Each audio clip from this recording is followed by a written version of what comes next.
Love reading பார்த்துடலாம். நான் set of 2 cards எடுக்கிறேன். 1 நம்பர் அண்ட் 2 நம்பர் என் லெஃப்ட்லேருந்து நான் ஆரம்பிக்கிறேன். ஸோ உங்களுக்கு என்ன எனர்ஜி கனெக்ட் ஆகுதோ அந்த எனர்ஜி கூட நீங்கள் சிங்க் பண்ணிக்கோங்க. உங்களுக்கு வர மெசேஜை நம்ம பார்க்கலாம். ஸோ செட் ஆஃப் 1 அண்ட் 2 இதை நான் டேரட்லேயும் பண்ணுறேன். ஸோ டேரட் கொடுக்கக்கூடிய மெசேஜ் என்னவோ நம்ம பார்த்துடலாம். ஸோ லவ் அண்ட் ரிலேஷன்ஷிப்க்கு இது வந்து ஒரு ஸ்பான்டேனியஸ் இன்ட்யூட்டிவ் ரீடிங் தான். என்ன யூனிவர்ஸ் நம்மளுக்கு கைடன்ஸ் கொடுக்குறாங்க அப்படின்னு நம்ம பார்த்து தெரிஞ்சுக்கலாம். 1 and 2. So N left hand சைடில் இருக்கிறது 1 அண்ட் ரைட் ஹேண்ட் சைடில் இருக்கிறது 2. ஸோ உங்களுக்கு என்ன கார்டு கூட நீங்கள் வந்து கனெக்ட் ஆகுறீங்களோ கண்டிப்பாக அது கூட நீங்கள் கனெக்ட் ஆகிக்கோங்க. என்ன நம்பர் ஒரு என்ன மாதிரியான எனர்ஜி உங்களுக்கு கனெக்ட் ஆகுதுன்னு பாருங்கள்.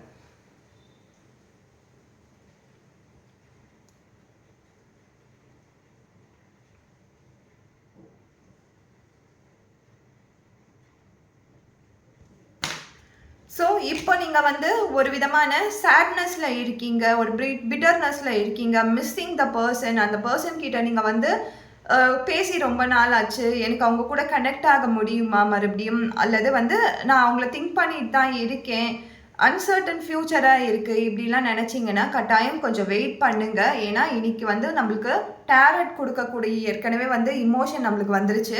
ஸோ டேரட் கொடுக்கக்கூடிய கார்டு என்னென்னா knight of cups. Knight of கப்ஸ்ன்னு சொல்லும்பொழுது இமோஷன் சைடில் ரொம்ப வந்து டவுனாக தான் இருக்கும். இப்போ இருக்க சூழ்நிலையில் ரொம்ப ஃபாஸ்டஸ்ட் மூமெண்ட்டில் அவங்கக்கிட்ட இருந்து பதில் வராது. அவங்க உங்களுடைய இமோஷன் புரிஞ்சுக்கிறதுக்கு கூட அந்த அளவுக்கு டைம் எடுக்கும்.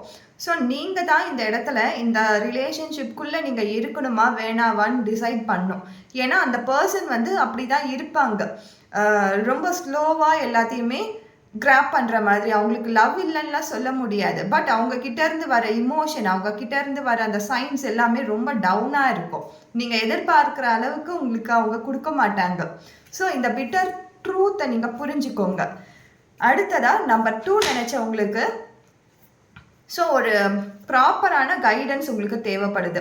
ஒரு ப்ராப்பரான ஒரு தெளிவான பேசிடுங்க. இது அப்படி இது வேணும், பவுண்டரிஸ் செட் பண்ணுறதுன்னு சொல்கிறோம் இல்லையா, அதுதான். தெளிவாக நீங்கள் பேசிடுங்க, பேசிட்டு முடிவெடுங்க. அதுக்கப்புறமா ஒரு நல்ல சன்ஷைன் கண்டிப்பாக இருக்குது. ஒரு ரிலாக்ஸ்டான ஒரு மோட் கண்டிப்பாக உங்களுடைய லவ் லைஃப்பில் இருக்குது.